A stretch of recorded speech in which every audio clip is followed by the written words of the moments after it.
nem kell és nem is lehet megbocsájtani. Vagyis ez egy olyan önmagától történő folyamat, amit te nem tudsz csinálni szerintem. És pont ezért nem is kell vele foglalkozni. Tehát, ha meg akarsz bocsájtani, akkor szerintem nem kell foglalkoznod azzal, hogy hogyan bocsáss meg, hanem egyszerűen csak el kell kezdened a saját életedet úgy élni, hogy abban nagyon-nagyon jól érezd magad. És amint jól fogod érezni magad, egyszer csak észreveszed azt, hogy egyszerűen nem is érdekel az az ember, akinek nem tudtál megbocsájtani, mert annyira jól vagy, hogy már eltörpült az, ami történt. És szerintem ez a dolognak a lényege. És szerintem a legnehezebb dolog nem az, hogy leülsz és elkezdesz megpróbálni megbocsájtani, mert ilyen nincsen. Ez egy képmutatás lehet, ez lehet egy kimondott szó, lehet ezt megpróbálni gyakorolni, de szerintem ez tévútra visz. Viszont, hogyha elkezded megvalósítani azokat a dolgokat, amik neked örömet szereznek, és itt ez a legnehezebb valószínűleg, mert nagyon sokszor esetleg azt érzed, hogy pont amiatt nem tudsz tovább lépni, és nem tudsz boldog lenni, és nem tudsz örülni, amit elkövettek ellened.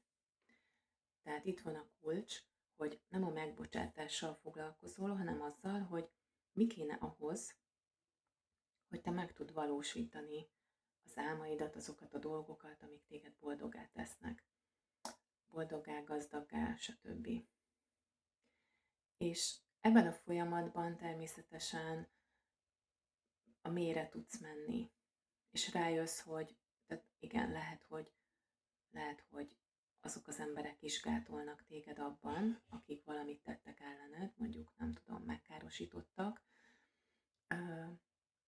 de itt az a kulcs, hogyha te tovább tudsz lépni, és meg tudod valósítani, és boldog tudsz lenni, és ez itt a nehéz, hogy valójában ilyenkor, amikor azt érzed, hogy nem tudod megvalósítani, és ez azért van, mert ők a hibásak, akkor így tudsz ezen egy kicsit dolgozni, finomítani, hogy levedd a fókuszt róluk, és ne velük foglalkozz. És szerintem ez már a megbocsátásnak a kezdete, amikor azt mondod, hogy elengeded őket, de nem ezzel foglalkozol, hogy te most itt valami nagy megbocsátást csinálsz, hanem hogy most félreteszed azt, hogy mit okoztak neked, hogy kéne ezt jól csinálni, hogy ez jól menjen.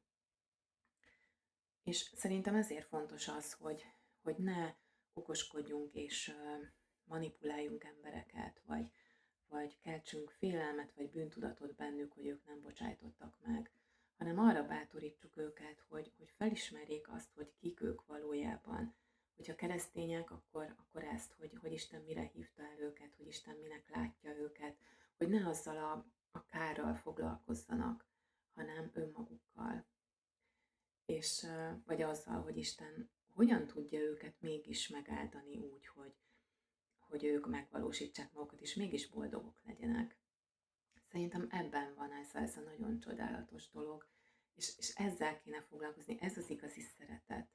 Nem az, hogy zorra alá dörgölöm, hogy neked meg kéne bocsátani.